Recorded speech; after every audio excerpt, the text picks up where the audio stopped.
Hey Steve, what's up? It's Mudasir here, and our tool to scrap properties data from realcommercial.com is ready. In this video, I am going to show you the step-by-step process to run this tool. So this is our tool that I have developed. To run this tool, I'll send this zip folder to you. You will have to first extract it, and after that, you will just have to run this exe file. Well, today I have a list of some area names that we will be scrapping in this video. Just simple copy and paste here, and here we have to type our keywords. Okay, the bot will scrap only those properties that contain these keywords in their descriptions and that don't contain these keywords in their description. Just click start button.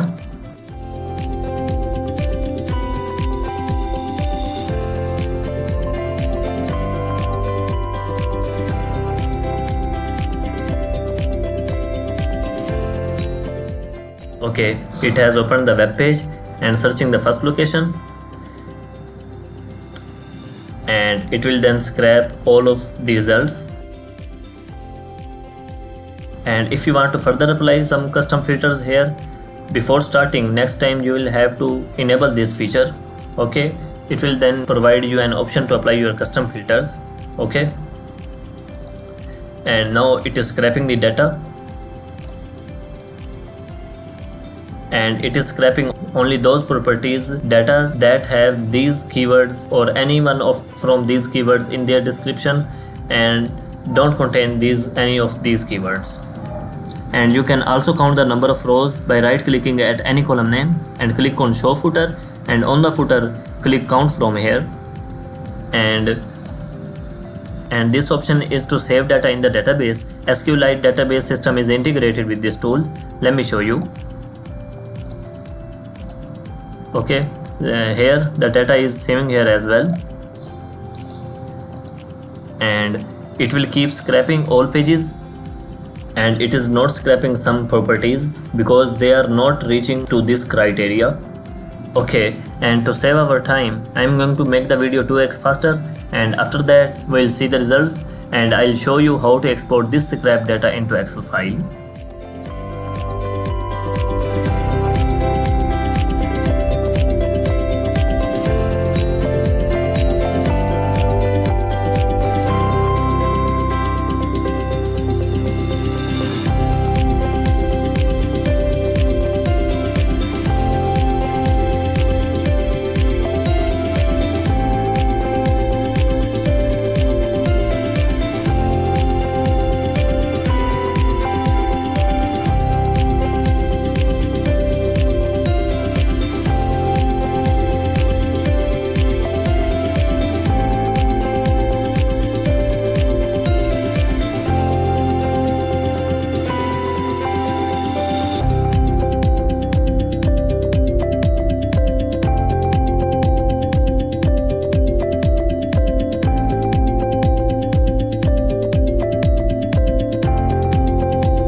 Okay, it is scraping the fourth address data here.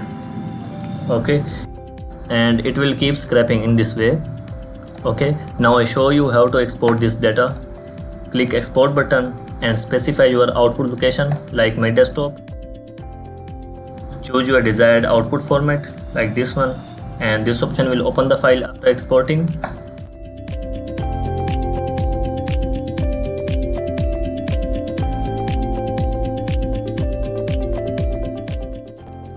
Okay, that's all.